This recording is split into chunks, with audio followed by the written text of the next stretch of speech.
Different director సుకుమార్తో super star Mahesh చేసిన one సినిమాను ఎవరు అంత త్వరగా మర్చిపోలేరని చెప్పాలి. సినిమా సక్సెస్ సంగతి ఎలా ఉన్నా మంచి ప్రశంసలు అందుకున్న సినిమా ఇది. ఇప్పుడు మళ్ళీ అలాంటి మ్యాజిక్ కాంబినేషన్ రిపీట్ అయ్యే అవకాశాలు కనిపిస్తున్నాయండోయ్.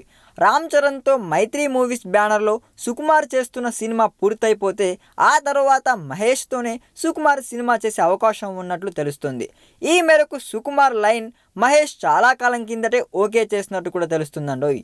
మహేష్ ఒకేసారి సుకుమార్ 2 లైన్లు ఓకే చేశారని, అందులో ఒకటి 1 అని, రెండవది ఈసారి తెరకెక్కుతుందని తెలుస్తుంది. బహుశా మళ్ళీ 14 రీల్స్ సంస్థే ఈ సినిమాను కూడా నిర్మించే అవకాశం ఉందంట. ఎవరికి సినిమా చేస్తా అన్నది నిర్మాత దర్శకుడిని బట్టి కాదని, ఓకే అనిపించే స్క్రిప్ట్ ఎవరు ముందు తెస్తే వారికే సినిమా ముందు చేస్తా అని మహేష్ తన దగ్గరకు వస్తున్న వారికి క్లారిటీ ఇచ్చినట్లు తెలుస్తుంది. ఇప్పటికి కోటాల శివ సినిమా ఓకే అయ్యింది. దాని తర్వాత వంశీ పైడిపల్లిక, సుకుమార్క, త్రివిక్రమ్క అన్నది వారు స్క్రిప్ట్ రెడీ చేయడం బట్టి ఉంటుంది. అప్పుడే సినిమా పీవీపీకా, 14 రీల్స్కా లేదా మైత్రి మూవీస్కా అన్న విషయం కూడా డిసైడ్ అవుతుంది. మొత్తానికి ఏదైతేనే మరోసారి మళ్ళీ మహేష్ బాబు సుకుమార్ల మూవీ చూడబోతున్నామన్నమాట.